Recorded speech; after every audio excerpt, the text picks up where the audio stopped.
There are conversations that shape how we live. Conversations that help us navigate challenges of life. Conversations that bring out the best in us. This is where we gather to help each other find the way and unleash our potential. Welcome to the Benjamin Zulu Globe. Psychologist, relationship coach, the one, the only Benjamin Zulu. Benjamin Zulu himself. Once again, welcome to Benjamin Zulu Global Show. My name is Sylvia Kirimi. Now, today's topic is one that I know most people or all of us have experienced this at some point. Have you ever found yourself in a situation whereby you're asking yourself, why did I end up in this bad situation? Or it's a cycle that happens in your life of attracting the bad people in your life. Now, that's the topic we are addressing today. We are asking, why do I keep attracting the wrong people? Yes, and usually the first most common reason is that you were abandoned as a child yourself and you are yet to get over it. Okay. You attract wrong people because you think if you do not welcome them, if you do not attend to them, you are abandoning. Mm-hmm. You mistake boundaries with abandonment. Okay. Here the boundaries of putting limits as to what kind of energy you'll entertain. Mm-hmm. Looks like casting people away the way you are abandoned or neglected.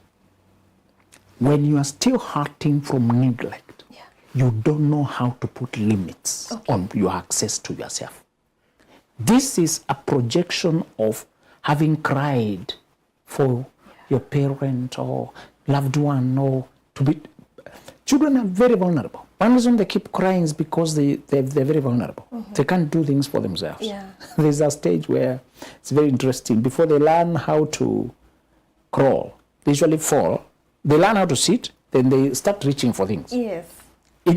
As they reach, they fall. Yeah. But they can't lift themselves. One of the most dramatic stages for babies. So they learn to sit, to support their body, then they're curious all over. They want to touch things. Somebody was saying, don't waste time with toys, because kids don't want toys. They want the things we have. Yeah. They want a glass, they want a spoon. Yeah. So don't overbuy toys. Yeah. Buy a few, but just remember the things in the house are the real toys. They'll clear everything on the way to reach that glass. Yeah, a lot of things. They'll cling to a remote control. And you had bought a toy very sophisticated. So as they try to reach for things, they collapse, they fall. Yeah. And then they can't lift themselves. Then they are calling out for help. So you may have heard, you call for help, you are alone, nobody was there for you. That deeply plants a sense of aloneness and vulnerability. Abandonment as a child can leave you feeling so alone in the world, and you swear, I'll never let another be alone. Mm-hmm. When you walk around with an oath, I will always be there for those who are alone. Mm-hmm. What will happen? You will not know who to be there for and who to not be there for. Mm-hmm. And people will use the same manipulations of I'm stranded, I have no food, me and my child, you know? Yeah. Or you're dating somebody who's inconsistent. They're telling it's because, my parents were not there for me, I'm still trying to heal from it. You're the only person who understands me. They manipulate your unhealed wounds. Mm-hmm. And this may look like a small thing, but people will tell you, I've been in an on and off relationship for 15 years. Ha. That's a lifetime. Hey. Let me tell you how bad this gets. Yeah. Because if you are not aware, you don't know where this goes. If you don't heal your abandonment wounds, you will be on again, off again, an inconsistent, quote unquote, epileptic thing that keeps collapsing, rising again. Yeah. Without sensitivity to people dealing with that situation, but just treating there are things that die, resurrect, go on and off. Why are you unable to see that this inconsistency can never work? Mm-hmm. Because you have a silent oath to always be there for those who are alone, because you are left alone and you remember the pain. Okay, that's deep. Those people who are abandoned as an orphan, as a child, parent was neglectful, financially alone. If you struggled as a child, stop saying, I've forgotten the past. It is your software. It is your foundation. It is your history. It's part of, until you reconcile, get over it, learn to balance out, it sits inside of you, change your perspective and your worldview. You're going to entertain those who remind you of a time you needed help. Wow. You keep entertaining them. People are marrying somebody because they are needy. If I leave them, who else will marry them? Oh. Wow. People are carrying somebody along because me, if you leave me, I'll just kill myself. Nobody else understands. Yeah. And they know you have a soft spot for being needed. Yeah. And you keep returning there, keep returning there, keep lingering. One child down the line, 2 children down the line, 20 years, and your life? Yeah. And I always ask those Africans, because many times they're just Africans, so just the black community in particular, we really struggle with that. Because of the stages of poverty, the chaos and mayhem we are coming from. I always ask them, because they tell me, I keep setting up for business for her, shit collapses. I keep buying him cars for this, they even ship them to the overseas. They get a green card, they carry this person. They import, they export.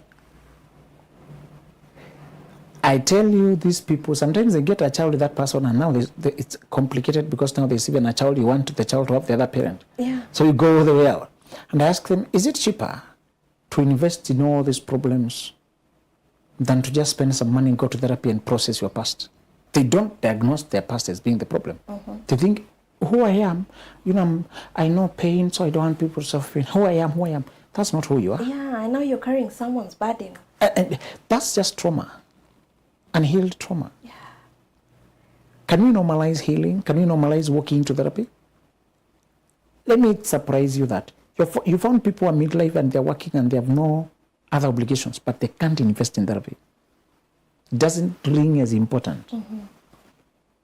They'll go around wounded, bleeding, unbalanced, and that will be their story. So it could be because you're unhealed. Could be because you have not overcome your own abandonment. Could be because you have not risen above what you went through. The second reason is related to this one, but it's usually slightly different. When you are detached and alienated from your loved one. A child, you go to the person who disappeared. A person who abandoned you and you still love them. Yeah. But many times is being away from your child or somebody you wanted to be in touch with makes you project that to others who look like a child to you. So you may think dating is always for grown-ups, but many times there are people who elicit in us the same feeling we have for the person you longed to love. This is one of the main differences you find people with very huge age difference. And yet it's a very toxic thing. Yeah. First, you're not in the same generation. Second, there's so much chaos between you. Why are you there? This is a transference of another lost connection. Oh. Yes. People replace lost connections unconsciously. They replay the love they wanted to give to that person. This also tells you about infatuations in your childhood, in your teenage, in your adolescence. The people you love in your adolescence are usually projections of your unhealed traumas. The infatuations you have with the teacher, with that college student, with that colleague, usually are a conglomeration of whatever is wrong inside of you. Okay. They embody who you lost touch with. They evoke memories of the woman you wanted to love you, of the mother who never loved you. One guy introduced the girlfriend to the mother and the mother wept. She was such a lookalike to him, complete with birthmark. Oh.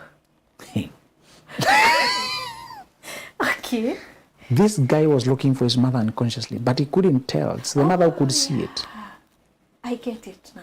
And it troubled her so much, but likely we were able to comfort her that transferences are usually coming from two things.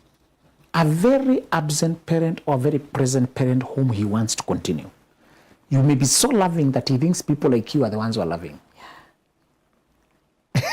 Hey. Or when you are so absent, he's trying to replace the absent. So it's not always an alarm when people are looking for your lookalike. Yeah. They just like you so much, they think it's your type. Yeah. That is lovable. That is lovely. They just want that flavor. Yeah. But we said, make sure the young man has evolved to self-realization, because so many unconscious decisions come from the fact that you don't know how to stand in the mirror. You don't know how to evaluate what you're doing. You've not learned to question your own decisions. Or you're not even open to feedback. You don't even know. You know, therapy is one of the form of mirroring or self-healing psychological material. They help you to step outside your own life and look at it. Many people never do that. Yeah. People can't trace. If you go to mapping, when you do car tracking, they show you where it went. Somebody is tracking the movements and you can see the pattern. Yeah. Can you sometimes also track your own emotional, psychological moves and see what they are saying? Yeah. What are the patterns?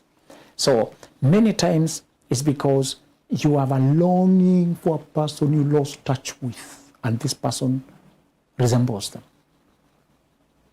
Many times when you marry a person who is sad over a dad who doesn't talk to them, they could be seeing the dad in you. Make sure people have healed. Yeah. People may not heal perfectly. We all help each other evolve even after we get married. But the bleeding, the crushing pain, the psychological fixation, Yeah. those things make sure the person has processed them and arrived at acceptance. If they have not reached that level, you will be a bandage for that. And they will never show up as a partner. They will always show up as a victim for you to console them, for you to soothe them. And when they finally heal, the bond will die. Okay. Make sure you are not a replacement of the person they long for. Yeah. That's the sign why you keep falling for the toxic people. Because you believe charm and intelligence too much that you overlook character. Elon Musk said the mistake he has made repeatedly, that he was embarrassed, that he does not learn very quickly, is to overinvest, is to believe too much in people's intelligence at the expense of their personality. Okay. He said, you know, as an engineer, you may think I just want an astute guy who understands these things, who has a hand, who has a knack Yeah. for this kind of innovation, for this kind of handiwork. A person who can develop the software. If you're working with things like rockets, that's another world. You're really dealing with difficult things. For you, it may not be rockets. It may be business of selling things, to deal with the customers, to keep it going, to get sales. Every business requires sales. Yeah.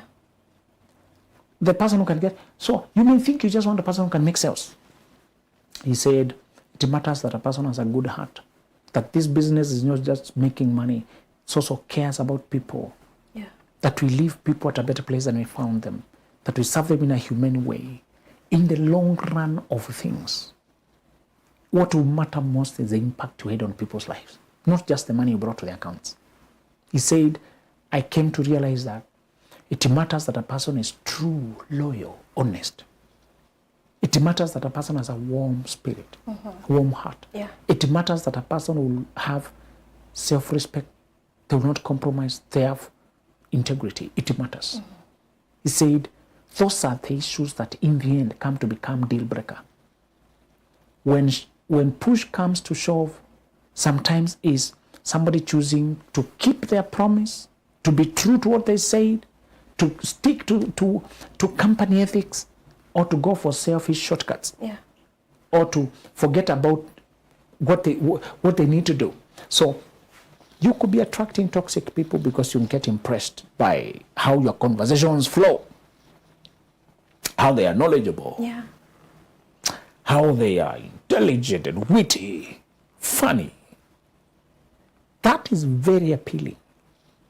When you find a person who you share a lot of ideas, world view, that you forget to look, can they keep their promise? Do they have self-decorum? Do they have self-control? Do they keep their word? Can they keep a job? Will they keep a home? You forget to look at all these other things. Character issues, moral issues. Okay. Because when you are when you're chatting across the video chat on coffee table, it is not very present. People dress up and they're in love, so you can't even tell, are they tidy in real life? Yeah. Are they clean? Or they coexist with the micro comrades, cockroaches, and bed bugs. And Yeah. what kind of attitude do they have to those whom they don't like so much? Do they have money manners?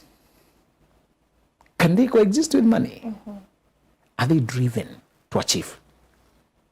The questions you need to ask about people's character are very hard to take your mind to. They are not easy. They require counterintuitive thinking. To watch how a person relates with other people. Yeah. To watch how a person relates with colleagues at work and how they pay attention. One guy said they were in a date with a lady and she saw her boss. And they're in their 30s. These are grown-ups. And she became nervous. She needed to hide from him. They had to change hotel. Okay, there must be something about this lady. And the guy said, okay, I found it here. But he didn't dig through, didn't dig up it. And he's asking other questions about her and saying, what is that? How can a grown-up run away from a boss? Yeah. My friend, It's weird. you don't need details. Yeah. Sometimes in character analysis, don't wait for details. You can just say we had such a vibe, we were conversing so well. But one day when we were at a coffee date, her boss walked, somebody, and he lost his cool. He needed to hide. I don't want people who have so many things to hide. What are you hiding from? If it's just a work, you should even be glad to just greet if they greet. Yeah. Or just go with your life. You're not at work. I'm not hiding. You're not hiding from work for being here. Exactly. What is it? The only logical explanations, because you are grown-ups, you have other things going on with them. And you don't want them to see you with me. I thought so. That's the only logical explanation. Sometimes you don't need to dig too deep. Huh? Yeah. Learn to take people for... Somebody said you should learn to stop seeing the good in people and see what they show you. What they show you, that's it. Just go with that. If you can run away for seeing your boss because I'm with you, thank you. I would rather not. There must be something going on. You know? Yeah. So, character questions. How to analyze a woman's character is a very hard thing when a man is in love. That's why many good men marry wrong. If you've been wondering why, that's the reason. The moment the man falls in love, his judgment becomes very difficult. Particularly because many of them, like that guy I was asking him, found out that he was sleeping with the woman. I told her, would you sleep with a woman you're trying to buy a car from? Of course not. Why? This is a serious transaction. So buying a car is more serious than looking for a wife. I raised it so many people make. I don't know why. It's because when you are dating, emotions are very strong. That's usually the reason. We're just overwhelmed by emotions. And we forget that we are making a lifetime decision. Exactly. This is a project. This is an investment. When a guy is buying land, unless he's stupid or crazy, he can never sleep with the sellers of land. He wants to make sure he has done the search, he has checked. He may like the sellers, but because his money is at stake, he doesn't want to be too committed too early. Yeah. He wants to maintain options open so that he can work out if it's a bad deal. Why don't we think like that when we are also negotiating marriage? Love feelings. I don't know. And when it comes to money, car, land, that's just money that you can recover. When it comes to your life, you can't recover once you make those mistakes. My friend. Yeah. I don't know. Now, I found that after people divorce, they usually go on a string of other bad marriages, bad attachment, bad things. Hardly, maybe a very small percentage of people marry right after divorce. Okay. It becomes almost a self-fulfilling prophecy of bad, just they don't know stability. The scandals. And I found that the reason is a trinity, an unholy trinity of 3 reasons. One of them is exactly what we are discussing. That moving forward, they start getting excited by who they are. You know, they fear people judging them, so they find a person who doesn't judge them, who just flows with them, makes them happy. Charming people. Yeah. They are charmed by charming people. Easily. They stop doing character judgment because they fear being judged themselves. Oh, yeah. People keep calling them divorcee. So they stop looking at another person who has had a series of breakups, even other divorces, and they were the villain. Many times in the divorce, there's just a villain and a victim. Yeah. The victim just was mistaken. The villain is wicked, malicious, immature, toxic. Yeah. So many times you find that you are the victim, you meant well, you married a villain. Then you meet other villains, you start sympathizing them. Thinking they're also victims. A replica of who you divorced from now is the one now you are getting together with. That's one reason they don't marry right. They go on to date lookalikes of who they divorced from. Yeah. Poor decisions. Another reason is they don't pause to heal. They forge forward forcefully. True. Kuoga na kurudi soko. They even trumpet that theme of rushing back. Yes. Another reason is they don't give themselves the permission to deserve happiness. There's a guilt and self-doubt. Yeah. Did I let myself down? Why did I stay so long? Why did I get you doing this? So the drama that ensues and wondering, why did I do this to my life, does not allow them to say, I still deserve happiness. So I'll date right looking for happiness. So they start dating wrong, compromising, taking shortcuts, lowering their guards. Yeah. Few people ascend after divorce for exactly those reasons. And one of them is what we are saying. They're carried away by charm. And because they are already on the receiving end of society, they don't take charge of their narrative. I don't judge people, life is not straightforward. By using the word judge, they forget to evaluate. Judging means condemning in this context. Yeah. But even if you're not condemning, you're supposed to evaluate whether this suits you and make decisions. That is not judging. I don't judge anybody. You're supposed to evaluate whether this is good for you. Yeah.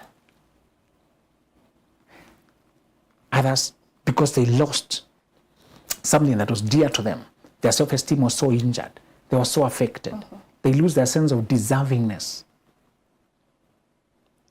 And by just drifting that way, drifting by going with what is presented before them, they pass the rest of their days in trial and error.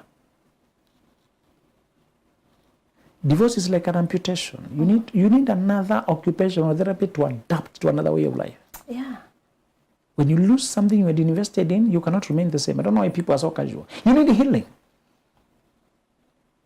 So we are saying you could be attracting perennially the wrong people because you can't separate the persona from the person.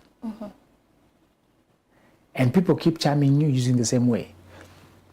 So you find people say we are grown-ups, we are enlightened, we don't have to put papers. Papers are not the important. So they cohabitate saying, marriage is not about the papers, we understand each other. So they start getting children. They move with the infatuation and feelings in the height. They commit, they get involved. When the reality dawns, it's just another mistake. If they respect process, you know what the process does? It removes the fake feelings. Yeah. Process is your friend. Yeah. Process is your friend. It forces time to think. Yeah. We liked each other. The date was so energetic. But as a rule, I don't sleep with people before marriage. So we are starting the journey to see where this goes. We visit these parents. We do this premarital counseling. Yeah. We discover issues in your life that you're still running away from them. You cannot even discuss what happened with your former relationship. You're still at war about the mother of your children, the father of your children. You're still talking to them. You're not yet to... Yeah. Although you are flowing very well, I think you're not yet ready to move forward. Yeah. Because I never slept with you to be very easy for me to judge and say, I insist on process. I insist on us checking. That due diligence shows up the reality. And the strong feelings, we realize they were just a lie. Yeah. And definitely someone who is not serious about you will find this process so tiring. They're And very they'll not impatient. want to commit. Lust is very Yeah. impatient. And they'll be thinking, I'm just about to tie myself. Exactly. Yeah.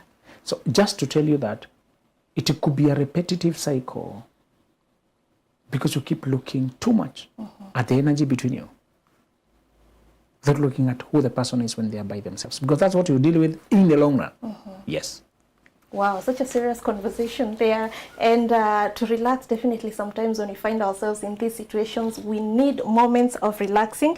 And that is why I want to introduce an event that we have. We have a Valentine's Singles Dinner that will be hosted at Utalii Hotel from 5 to 8 p.m. on 14th of February 2025. Please be ready with that one.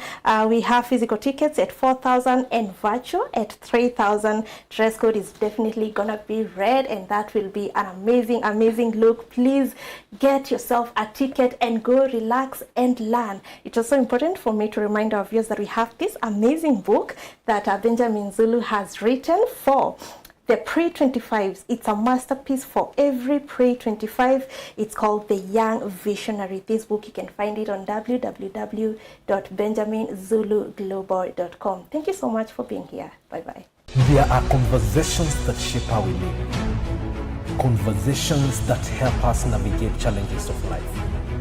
Conversations that bring out the best in us. This is where we gather to help each other find the way and unleash our potential. Welcome to the Benjamin Zulu.